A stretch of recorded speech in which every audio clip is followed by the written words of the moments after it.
Welcome everybody. We're live. John Lavinia's Success Mastermind General Session, 17th of May, still all day. And we've been joined by some of our usual stalwart members of the group to have our general midday discussion, depending which time zone you're on, discussing mastermind issues, encouraging each other, sharing thoughts on ways in which to succeed in our dreams and ideals. And we've been talking today, we'll be talking today about the fourth element in what I've been calling the success formula. So I started talking in the last three sessions about the first elements, in my view, that we've gone through during the year that are absolutely crucial to success. Because when we boil all this down, there are things that keep cropping up, and that when you apply them to your own life, you can see clearly had an impact. So we talked in the first week about routine and habit and how important that is as the chassis of all our efforts, because without it, we are not going to give ourselves a chance of consistently acting towards our objective. So we talked about that. We talked then about passion and desire, because that's the fuel. If the routine and habit is the chassis, the fuel in our engine is passion and desire, and having the will to overcome whatever obstacles come our way, so that we can keep going towards our objective. Hi, Missy, hope you're well. So just summarizing the last three elements discussions we've had before we move on to the fourth one: routine and habit, passion and desire, the second one, and positivity and belief last time. The utmost importance of actually being positive, replacing our thoughts with positive thoughts, repelling negative thoughts in order to be able to keep going, particularly when the going gets tough. Because if we enter our efforts for the day with the wrong mindset, we're just less likely to succeed. So those were the first three elements in this success formula. Fourth one today is action. And we've often talked about imperfect and done, better having a go than not trying something, particularly if you're always waiting for perfection. There's no such thing as bad weather, only the wrong clothes. I can't remember who said that, but that is it. You can keep changing your clothes, waiting for the right weather, but they very rarely coincide. You just have to go for it sometimes, go out and hope for the best. Sometimes it's going to be uncomfortable, things will go wrong, but we have to have a go. John boils that down into this wonderful adage, imperfect and done is better than perfect and not done. Anyway, so action, the importance of acting on what you're thinking, on your dreams, on your plans, cannot be overstated. Cannot be overstated. Albert Einstein almost said, he could have said, action and inaction are equal and opposite. He didn't actually say that, as you know, but action and inaction are equal and opposite. He might have said on another day. And had he said that, in my view, he would have been absolutely right. Inaction, by the way, was usefully defined by the dictionary as failure to do anything that might provide a solution to a problem. So that definition opened up a whole range of thoughts for me. I know we're discussing the other side of the coin today, taking action, but I think it's very important to look at inaction as well and the corrosive damage that it does. They can highlight in a wonderful way just how important action on the other side of the coin actually is. A failure to do anything, that definition says, that might provide a solution to a problem. Very interesting. Not doing anything that might help, might provide a solution. Failing to act, even where there's no certainty, there's just a possibility that it will help. You still don't act. That's how bad it can get. This is total inaction. You might just get a result. You might get some help, but you still won't do anything. You're not even sure, but you still won't try it. And that is a real problem. It leads to inaction, inertia, preserving the status quo, all the things that we fear, because they leave us in the condition we started. These are all conditions which are designed to produce the same result over and over again. Our opportunity will just pass us by if we don't take action. Our problem is not going to find a solution on its own. If we don't take action, it will not find that solution. It's us that has to find the solution. So inaction, taking no action, whatever you want to call it, leads to nothing happening on the whole.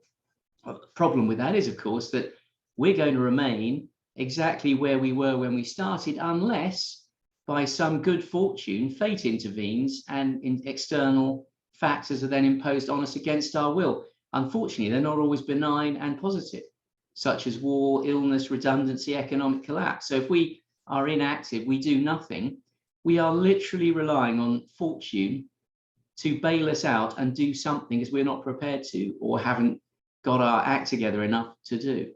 We're relying on being tossed around on the waves of fortune and seeing what the outcome is. Well, really, that doesn't sound like a great idea, a very comfortable position to be in to me. But opportunities clearly don't find their own dance partners. You have to ask for the dance. Problems don't find solutions. You have to find the solution and take action to do so. And that is absolutely clear. So we can't kid ourselves here that we can have a great plan, have all these dreams, and that things will somehow magically fall into place. I know some people have got away with it. You read these wonderful stories occasionally where some unicorn event took place, right time, they made millions, and everything was great. But that doesn't really generally happen. You've got to place yourself in the action, just as you would in a soccer or American football match. You've got to place yourself in the action at the right time, at the exact moment to receive the ball and do something with it. And that requires movement, shuffling your feet, as John's referred to it before, and doing something. So this action is it. One inertia definition puts it this way: inertia is the tendency of objects to keep moving in a straight line at a constant speed where no forces act upon them. They will just keep going and rolling in their trajectory unless something disrupts and disturbs that trajectory. So another way of putting it, nothing changes in your trajectory. Matters will unfold exactly as they are now on quite a predictable course unless fate intervenes. And these external forces beyond our control take action for us. So do we want to be controlled by forces beyond our control, or would we rather take action in a decisive and planned way, even if it doesn't entirely work? Surely better to have a go ourselves under our own control than letting an external force do the job for us, because something has happened. There's now been an economic collapse, a redundancy, something has happened which forces us off urgently in a very unpleasant way onto a sidetrack. We can stop that happening by taking action in advance and getting on with our own track, planning it, diversifying properly, and doing something towards our objectives and our dreams. Something taking action for you, to me, that just doesn't sound great. Never like to be in that position. The problem is this is a vicious circle as well, because the more we get put in that position, the more stressed we become. Stress is a great breaker of everything. We're not as effective, we're not as happy, we're not as positive. We fear taking action. We just don't have that motive force to get on and break through obstacles when we're stressed the heck out of ourselves. So we don't tend to want to be there. Taking action in advance de-stresses you because you're doing something, not only occupying your mind, but you feel as though you're getting towards an objective and you're not waiting for something to happen. So control here for me is very much the operative term when we're discussing action. Taking action is taking control. That's a term that goes absolutely with it. The two terms go together, rather than just trusting to an outcome of many, many diverse events and hoping for the best beyond our control. So let's stay in control by taking action. That's what action does. It doesn't place things beyond our control unless we're very, very unfortunate and unlucky. But then we can take action to fix that. So, rarely in my mind has there been a more important time to focus on this, given world events. Not for many, many, many decades have there been so many external factors operating against us and upon us. Some of them might produce positive opportunities, but they're certainly disruptive. They're certainly a threat if we don't act.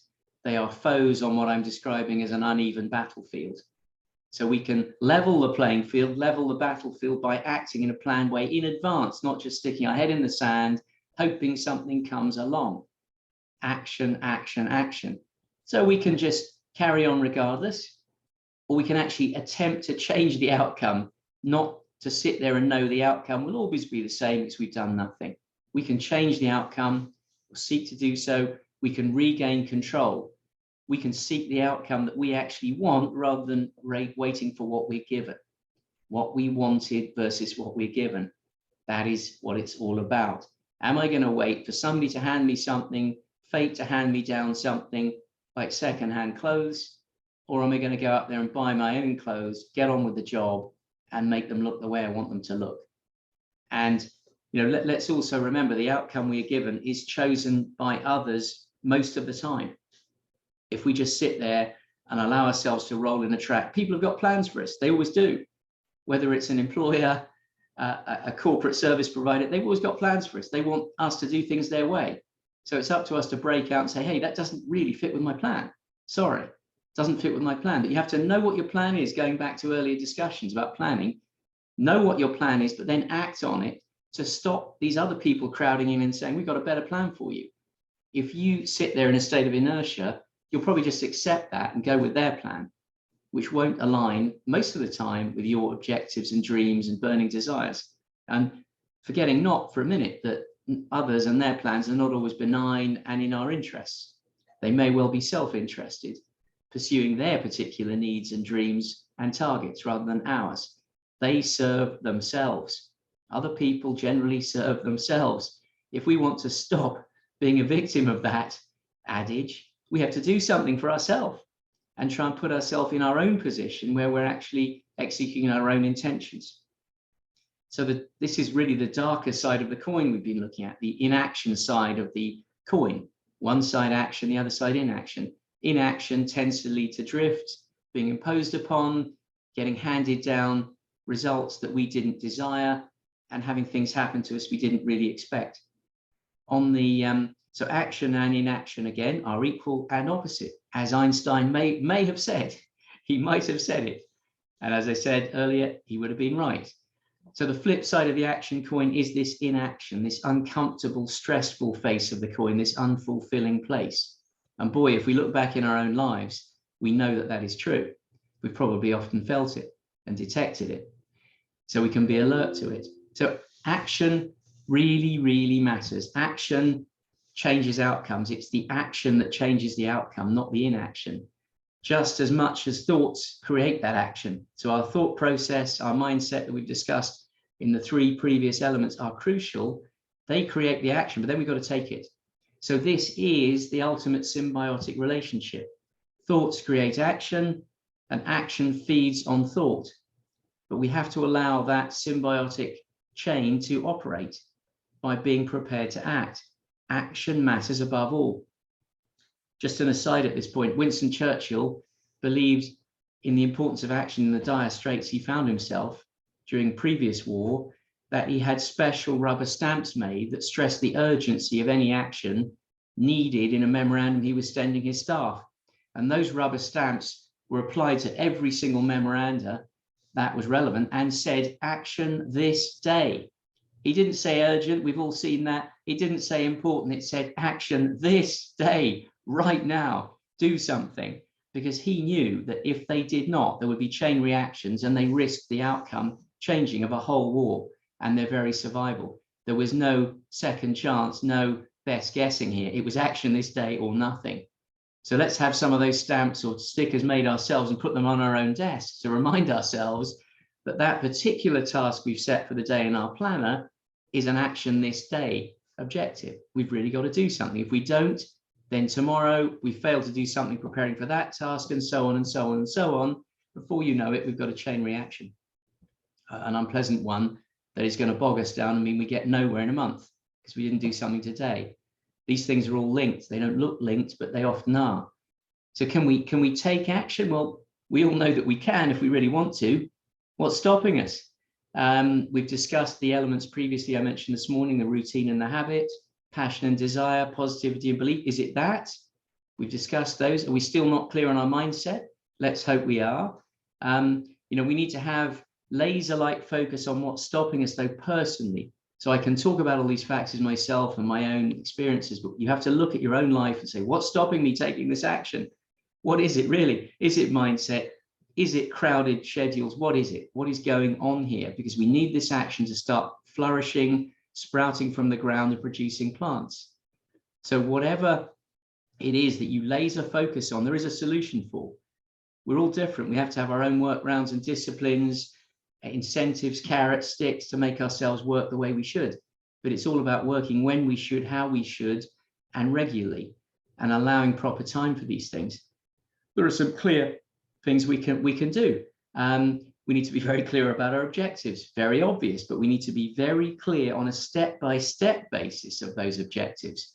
Something we've often talked about with Mandy in terms of planners, etc. We've got to break it down into steps. We can have these chunky, large action points that somehow never get done because we're not quite sure what they entail or where to start.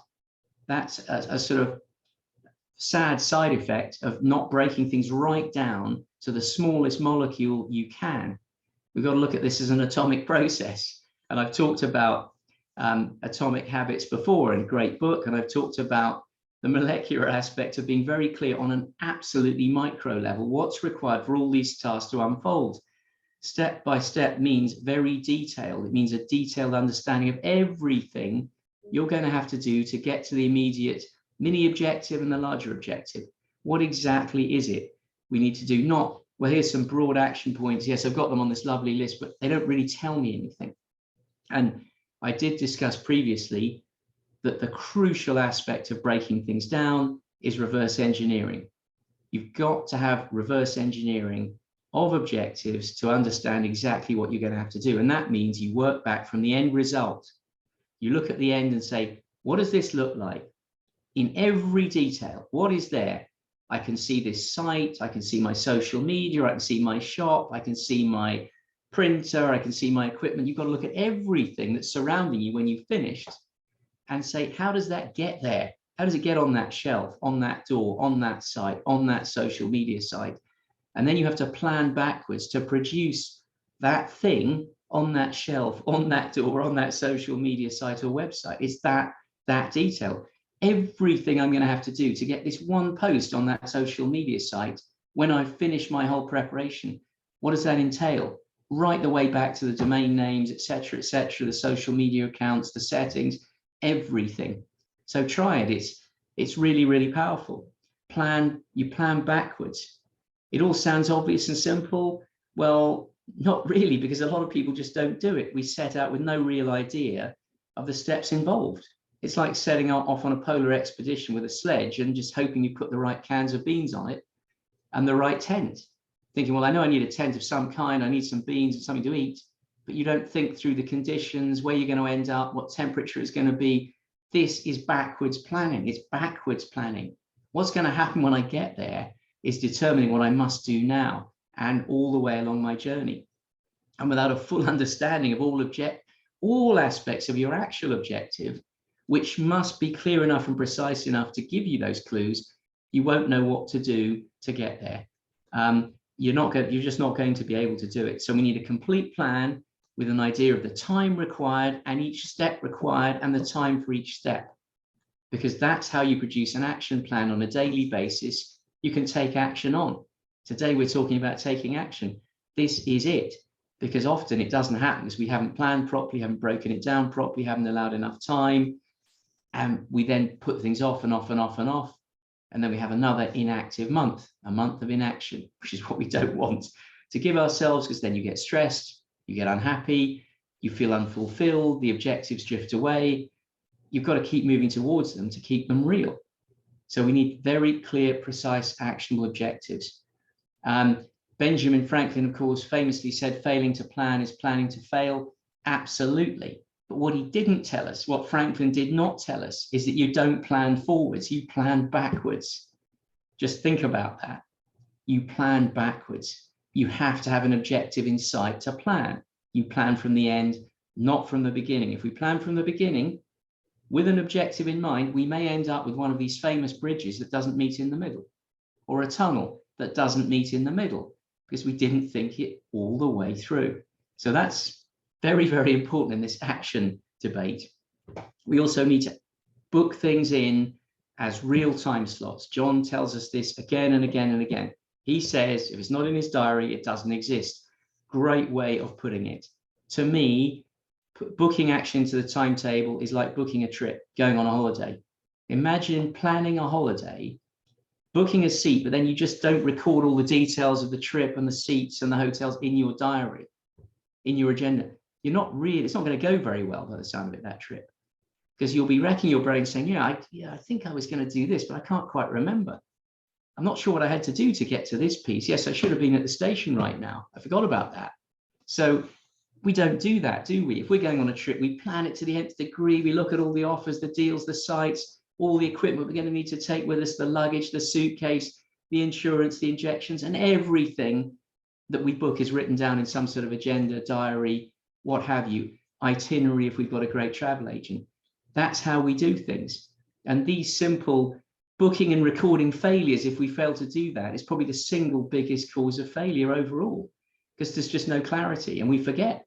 So as John says, if it isn't in my diary, my itinerary and my plan with a proper time slot that's realistic, I'm not going to probably do it when I should have done it.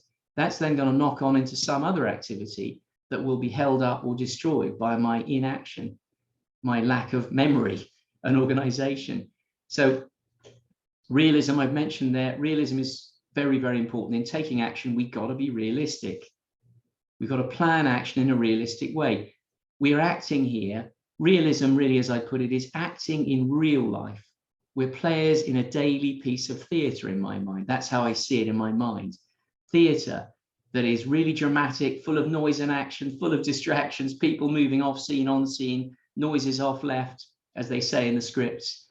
This is a play every day that we're part of. And as Shakespeare put it, that play is full of sound and fury. How beautifully put. It really is. There's noise, there's stuff getting chucked at us left, right, and center. And we cannot act in the reality of that daily theatre without accepting that that's the way it is and allowing for it. We do not live in perfect control conditions, or most of us don't. We have family challenges, life challenges, work challenges, transport challenges. This is all part of the daily theatre, quite apart from adding in any social media and any other distractions and news feeds.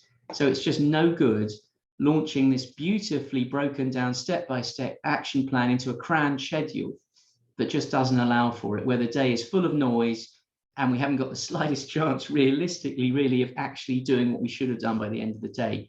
We've got to make dedicated, clear time for things to happen. We need to recognize our own personal conditions we're actually working in and make our own personal workarounds, because our own lives are different. We've got different needs, challenges, people demanding our time. But we have to be prepared to say no, and we've come to that before. The not to-do list, saying no. Today, I promise myself I'm going to take these 5 action steps. I'm not giving that time away unless there's a catastrophe of some kind. I am not giving that away. It takes real discipline, fighting, guarding that time, but booking it is what we're talking about right now. Just remember to book the time is the first step, as John religiously does in his agenda. But it does take consciously pushing and shoving to advance through the day and protect the time. And having seen the daily theatre that we're part of, the daily theatricals run its course, we've got to then get to the end of the day and say, well, what did we do? How did it go? And then adjust and learn from that what our life is telling us about what we can achieve in our own personal day. This is personal theatre, a play written for you. And you then have to respond to the play you've been written into to try and move forward in a way that you actually can. Was my plan flawed? Did it not work for my day? Not for the day I read about in this beautiful book, which had a perfect day and a miracle morning built into it. What is my own personal circumstance? And what do I have to do to get these action plans I've just written beautifully on the ground, on the pavement, on the road? What can I do realistically? Are we bogged down? Are the key steps missing? Is the time going wrong? What can I do? There is a solution for all of this. Fear not. There is a solution, but you have to be very conscious of what's happening every day, which is why personally I'd suggest a debrief at the end of the day. Look at the action list. How did you really get on? How was realistically the day run? And what can I do to make it better tomorrow? So I become more active and more effective. This today is about taking action. That's what we're talking about today. Sometimes it's also lack of memory. We just don't remember to do anything. We just have to record. We've got to organize ourselves and plan taking action, record it in a list that's linked to the time and plan the day. That's the adjunct to what I'm saying. Just remembering to look at the same action list in the same place and using the same tools. One of the failures here that we get into is having 10 different apps running, 5 different action lists running, carrying notebooks we would have done in the old days, maybe 2 different computers, a couple of personal smartphones and devices, all of which we used to make lists because they happen to be beside us when we think of the issue. Try to centralize everything in one place and get used to using it. There are some brilliant apps now available for this, but use one, don't use several. If you have to jot something down in a voice memo or something of that nature, get it back into that central list, because we just lose track of how we're getting on, and we don't look at the action list in smartphone number 2 that we put down and haven't looked at for a week before it's too late. So it all sounds obvious. These are all habits certainly I get into, and I'm sure we all fall into occasionally. But crucially, going back to our first 3 discussions about positivity and other things, we all need to be absolutely certain that we can take action, and that in doing so, we're going to succeed in getting to our objective. That we've got to be sure and convince ourselves and believe that we will complete the steps and achieve the goals that we've actually set ourselves. That's where the conditioning aspect comes back to haunt us again. We've got to break down our conditioning. We mustn't compare to other people in planning action and implementing action every day, because we probably won't do anything. Don't look at other people who've achieved their goals and who took action and say, oh my gosh, look what they did. That is not going to help. Saying they don't look like me, they don't live like me, they're not from my circumstances, isn't going to help. They're not from my community, they're not from my social group, is not going to help. Embarking on action against that kind of backdrop where you're comparing to other people is subconsciously already planning to fail, because you're comparing yourself to somebody else's day, somebody else's journey, which in reality we do not understand. Their circumstances may be very, very different. Yours are yours. Your daily theatre is yours. It's your personal play that some wonderful playwright has written for you. So you've got to look at it and say, it's my day, it's my journey in my own time. As long as I'm moving forward and taking action, Earl Nightingale would have said, towards our worthy ideal, then we're succeeding. So we've got to get rid of all this conditioning, which naturally forces us to look around and say, what's somebody else doing? Crumbs. Look what Gail achieved yesterday. She did more than I did. That's going to put me off. Gosh, I'm getting behind. No, bad mindset, wrong mindset, negative mindset. It's more about what can I do and what am I going to do? Look at your own journey, your own path, and fix your eyes on it. As long as you're moving along it, you're getting somewhere. So accept that any reasonable person as well who works consistently hard can achieve this or can achieve that. We've got to believe that. We've got to keep reminding ourselves that any reasonable person with half an ounce of common sense can achieve things. This is not about our fate being decided by our gender, by our education, by our community. No, it isn't. It's about us and our willingness and our will, our sheer willpower to act on an objective. We all have that willpower if we choose to deploy it. So we will decide if we're going to reach the objective, if we're going to be the first people to break new ground. It's us that decides that. We talk about many people in history who did these things and who we respect, but they had to take this approach. They were pioneers. There was no one for them to look to. So we have to be pioneers in our own time and say, it's me that's got to do this. Don't look to somebody else to pull you along or to dishearten you because they're ahead of you. Look to yourself. So in order to drive ourselves forward, we've just got to envisage daily our ideal outcome. How do we want this to look? If I acted, how would I like this to look? Not just accepting what is given to us, as I mentioned earlier, by fate and by other circumstances. Don't limit our outlook by taking on that baggage. Look at our ideal outcome. How would we like it to look? How can I act now to get towards that? What can I do about it? What do I really want the end result to look like? And what adjustments will that require to my plan and my actions? Let's think that way instead of what's everybody else doing? And what's everybody else's objective look like? This is your personal objective and your personal journey in your own time. So just concentrate on that. It's what you ideally want that we're talking about, what you ideally want to act on and why that we're talking about. We're not talking about what you've already got. We're not talking about what you settled for in the past. We're now saying ideally, open mindset. Ideally, what would I like? Now I can start acting on that. So in talking about those sorts of approaches, we're talking again about NLP, neuro-linguistic programming, which we talked about previously, in positivity and belief. We're talking about acting in a positive way and using positive language always, not using defeatist terminology, which we may not even realize is negative. I need, or I have to, I've got to get this, is all negative. It's not open. I would like to do this. It will make me feel good when I do this. These are all different ways of saying the same thing. So again, I recommended looking at NLP previously, and I'll say that again. But if we start talking about what we would like to do, we start to believe we can do it.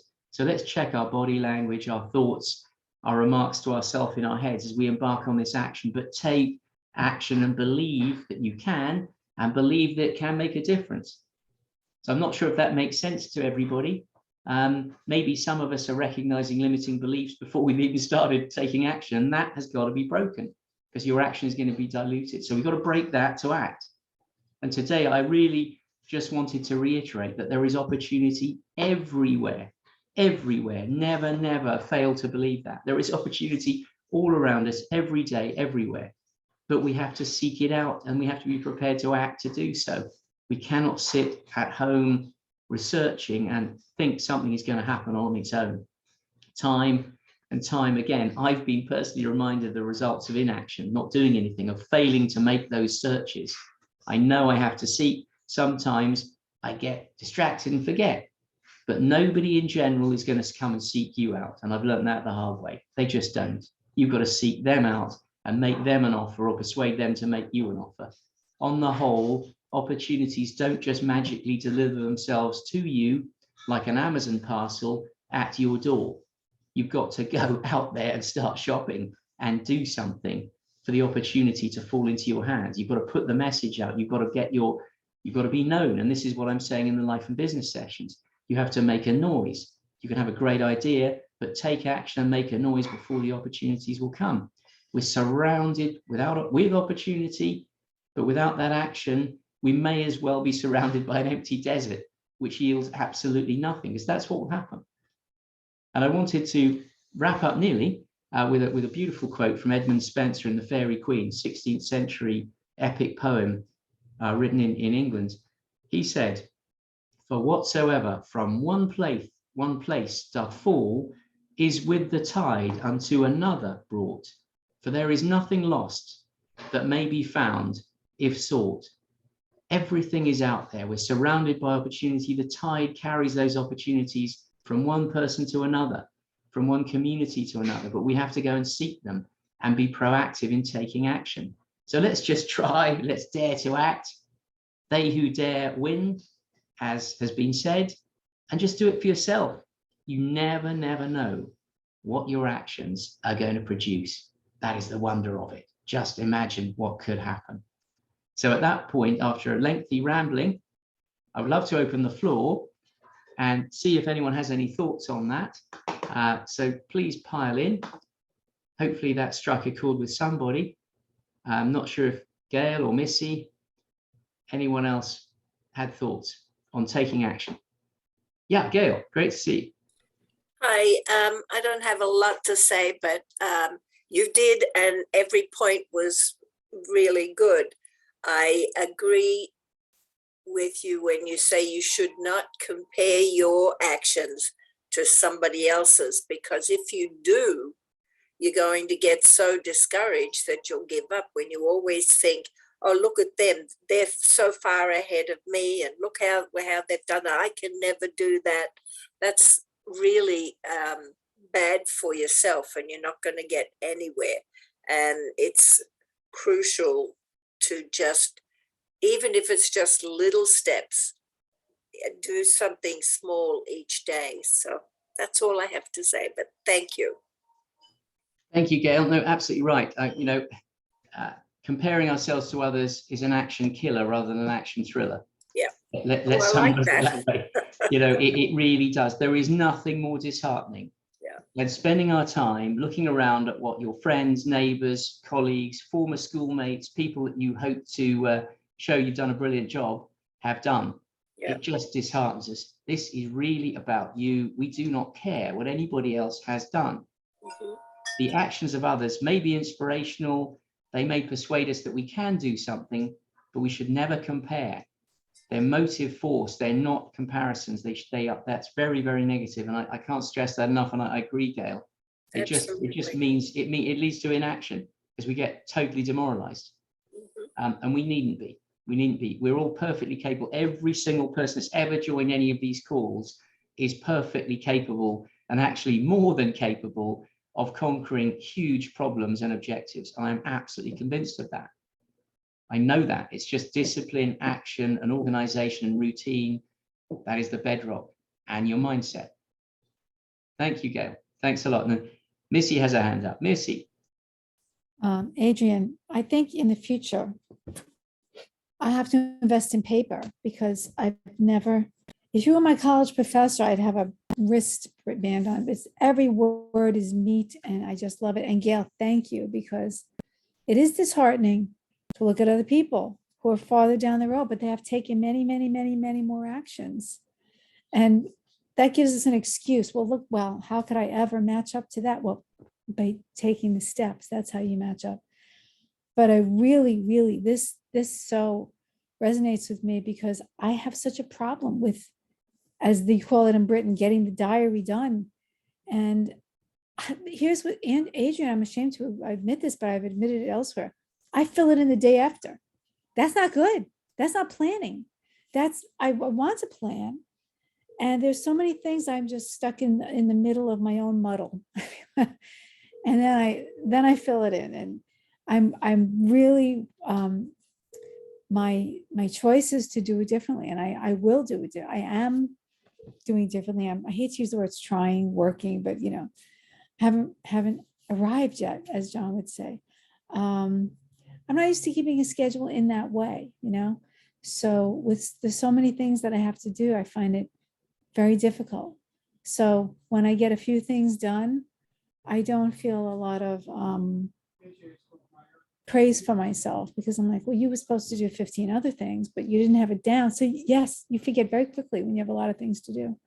So I really appreciate every word that you said, and I hope it will compel me to work harder to get it done. I can't thank you enough. God bless you. Thank you. That's very kind, Missy. I mean, this is not easy.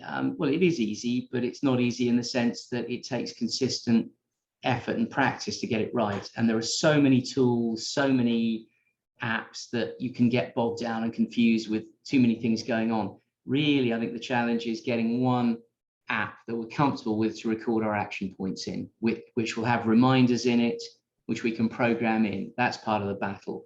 Those action lists either need to be one giant list, but if they are, you've got to keep scrolling through it, or you've got to break them down project by project. Well, that's it. I have it here. I have it there. Yeah. I have it down Right. here. I have it over there. And where's my little Post-it note? I can't find any. Well, this is the thing. You see, the trouble is we end up with numerous notes, and then we have Post-it notes, which really are incredibly useful, but incredibly dangerous because they can get detached and fly off and piled up, stuck down the back of a chair. The brilliant apps now will give you the equivalent of Post-it notes. You can actually have Post-it notes on the app and stick them on a board. If that's how some people like to see these things visually, some people prefer a straightforward tasks list. These apps now have all of these templates built into them. So we talked previously about things like Monday.com, Asana, Trello. I use Aoa. So you can do a variety of things. Now, some of them are linked into diaries as well, so you can diarize automatically. But if that's not the case, then you can actually ensure that you've booked a real appointment for yourself in your diary. It actually takes booking an appointment, because if you haven't booked it in, there is no time apparently available in that diary for that day for this task. So they have to be booked in like tasks with an allowed time slot. Is that task that I've allowed a half an hour slot for really a 2-hour task? Because if it is, you've got no chance. You've got no chance. You will just end up destroying the day and your morale. So there's a number of things one has to do.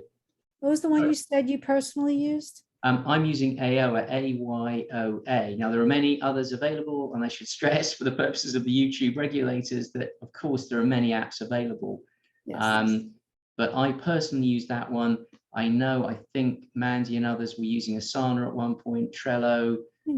I have used Monday. There are some free ones and there are some paying ones. You just get more bells and whistles. Now, again, we'll quite happily go out there and spend so many dollars per day on a cappuccino at our local branded coffee store. So when you add that up, you might say, well, actually, it's not a lot to have the most important tool, which is governing my entire success, paid for. sometimes it is worth taking the subscription if you're really going to use it. When you compare it to the luxury items you might buy every day, it's a no-brainer. And when you compare it to the use you get out of it for 365 days a year, it's a no-brainer. Most of them have a reasonable subscription plan with lots of bells and whistles. Then you can go to a really, really high-end pro plan if you need teamwork and other things, but most of us don't need that. Mandy's kindly posting now some ideas in the chat as well. Do Pomodoro, focus to do Pomodoro. Yeah, so Mandy's recommending that one as well. So yeah, this is about not getting carried away. You don't need to buy the corporate multi-platform 100-member team remote working plan, because those all exist, and that's what, if you're an enterprise, you have to have. So initially you can just get one for yourself and start learning how to use it. But I don't think you've got much of a chance, particularly if you're the sort of person that has to move around between locations and go on any trips, because you will end up with multiple notebooks in bags that you've used on different occasions, sitting in coffee shops with notes on a piece of paper from that coffee shop, getting back, making different notes on a different notebook. We all know what it's like. We've all done it. We've all been there. The stresses of rushing around in modern life mean we chop things down, or we do a couple of voice messages, voice recordings for ourselves. We've got, there you go, Gail's holding a few up. I could probably hold up half a room full as well, Gail, to be honest. But I am trying to be better at using these apps because they're designed for this. Some of them allow other things to be done, like project plans. They're very, very useful for breaking down Gantt charts, project plans with timelines. But the core engine is you can actually organize every single step that I was talking about into a task list. And you can put a date on it with an alarm. So check that it's got alarms in the one you choose. Check you can put a date on it in the level of subscription you've chosen. Then it will pop up on your screen and on your mobile, as you can generally now load these things on your smartphone and have access to them wherever you are, not only for entering tasks, but for receiving reminders. You don't even have to have the computer open. So you can now go around multiple locations. They're cloud-based, most of them, and something will flick up when you're on that public transport saying, you're supposed to have done this today, or here are the 5 things you wanted to remind yourself about. It does it for you. The work then is in keeping it up to date and getting those lovely notes that Gail was holding up into the system. So we've got to remember to enter them up, put a date on them, and then things start to happen because we've got a better chance. Just think how difficult it is focusing on several notebooks, stickers, and pieces of paper and working out what to do. It generally doesn't happen. If you do that work in advance and say, yeah, I've got to get all these things down, and then I have to have a plan for the week. The whole week really has to have a plan. It's an entity. I did once say you have to have a rolling 7-day plan, and I think that's a good idea because obviously when Sunday night comes, the world doesn't come to an end and the Monday night agenda doesn't pop up, which is what happens in something like Outlook. The previous week doesn't exist anymore. Well, we don't see the world like that. It's 7 days in front of us. But let's at least start with a week planned, Monday to Friday, Monday to Sunday, whatever you want to do. On each day, you really need to put in a very precise priority list saying these are the important things that must be done, and then those are the things I'd like to do. But the advice generally is start with the crucial important things first before you dilute your efforts. It's all about that jar of stones we've all talked about. If we put the small stones in first and the bit of the sand in first, it's already filled up part of the jar. Funnily enough, when we try and get the large tasks in, they don't fit because they're large pieces. If you put the large tasks in first, then you can squeeze in lots of sand and smaller stones between the cracks. That's the image and the advice that we were given once. And you might remember that. I think maybe Glenn has talked about that before.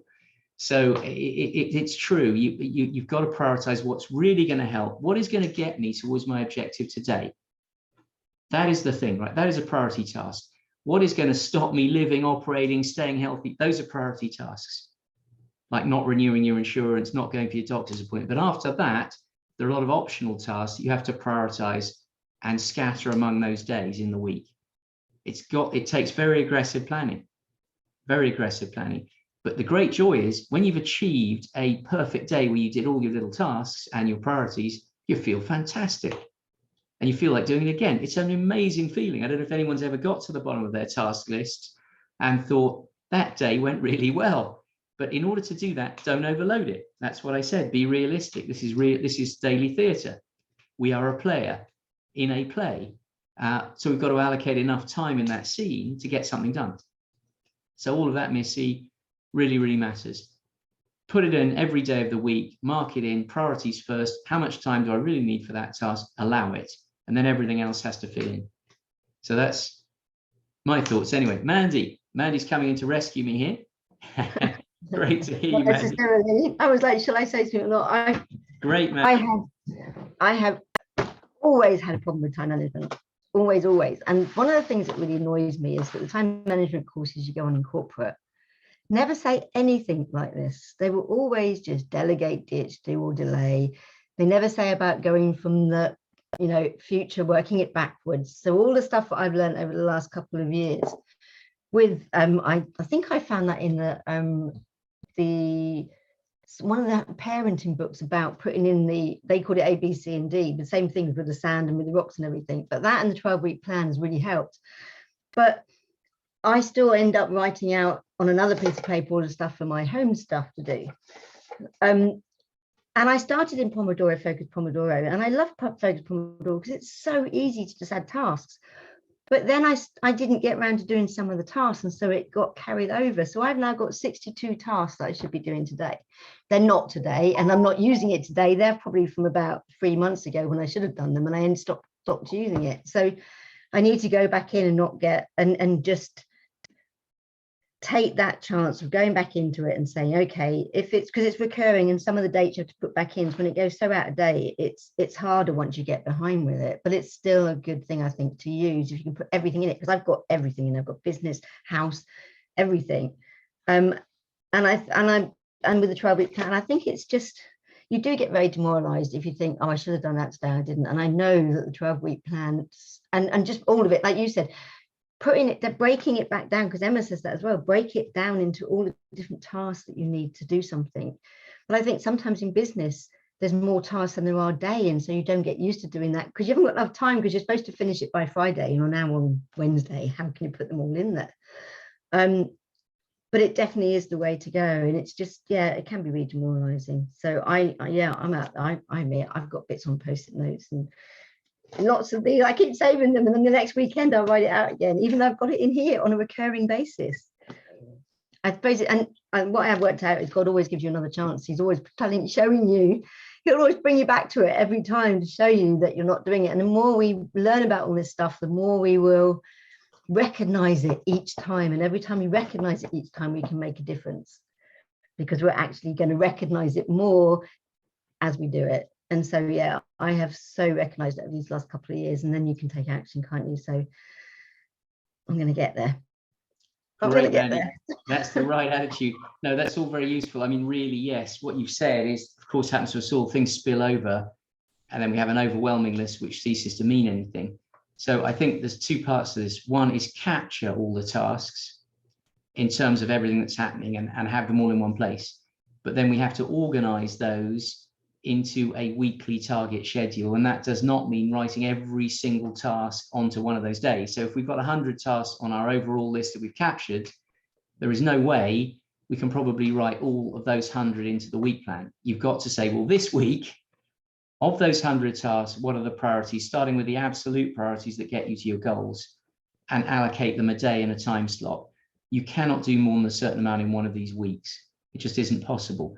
Then we have to look at the rest of the list and say, what are we going to do about these other 80 tasks that are still on there?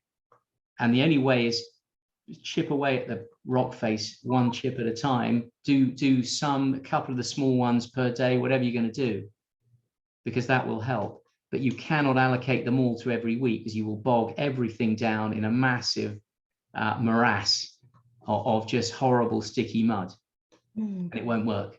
It just won't work. So that's my experience. You have to take the overall list and say, of that list, I'm going to allocate these things, and I can only really allocate probably 1 to 5 important things per day, because by the time you've done them and fitted everything else in, that's probably it.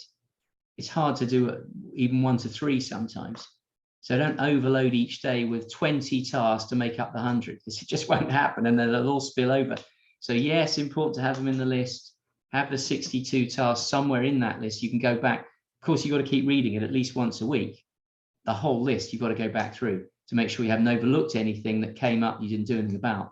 Then you can carry it back onto the main week list. So you really need two things: a plan you can look at clearly immediately on your desk or on your screen for each day, and then the fallback is this everything repository, just so you don't forget that you've had an idea or something you wanted to do.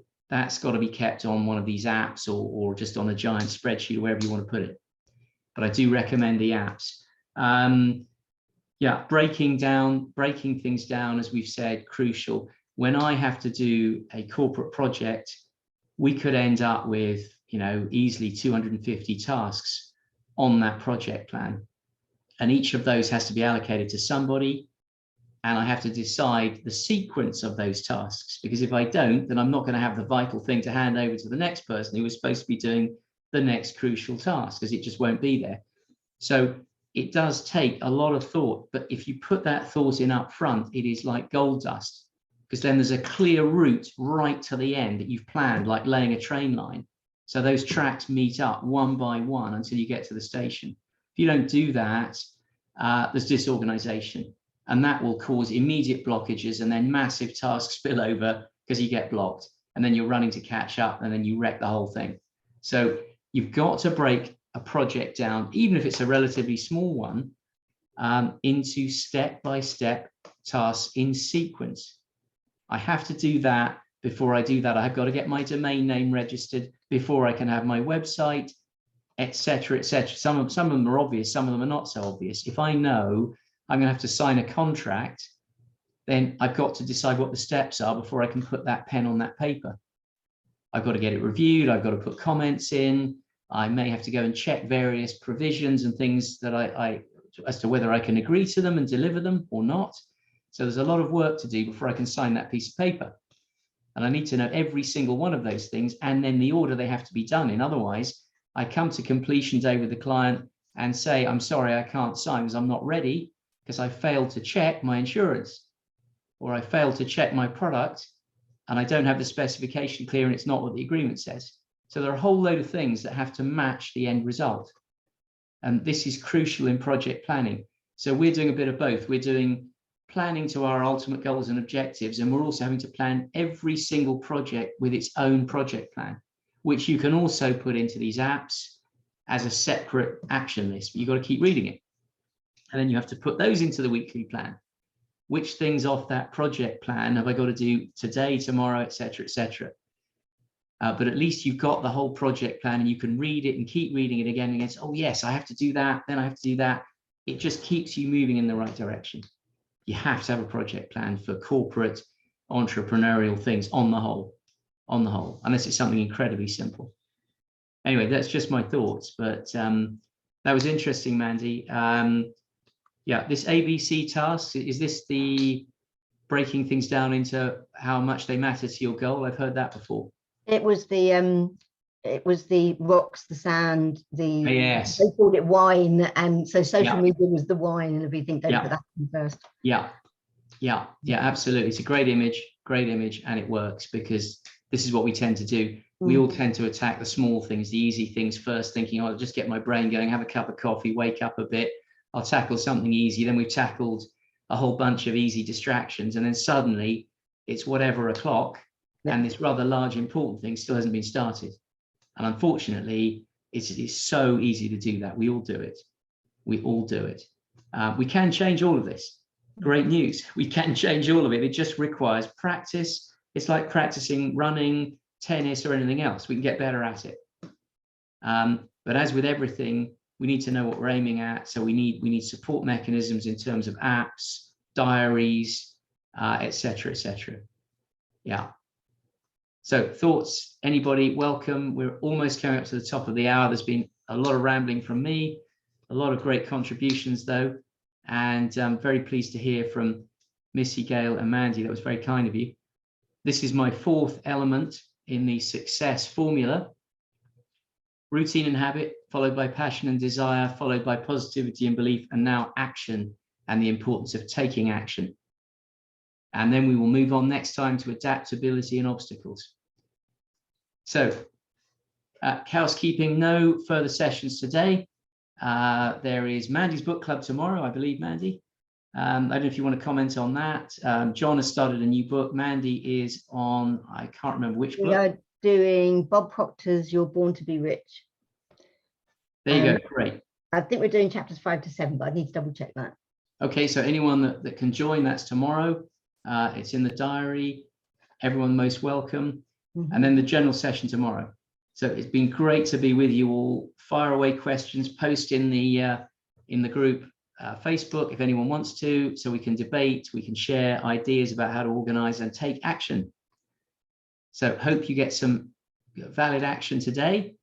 Let's get fired up, at least for tomorrow, and make a list for the rest of this week and then the week after. And if we just keep doing that, it's amazing where we're going to end up. You never know what your action is going to produce. That's the exciting thing. It's a wonderful thing. Thank you all for listening. John Lavinia's Success Mastermind General Session for the 17th of May with all our wonderful members. Great to see you. See you all tomorrow. Goodbye.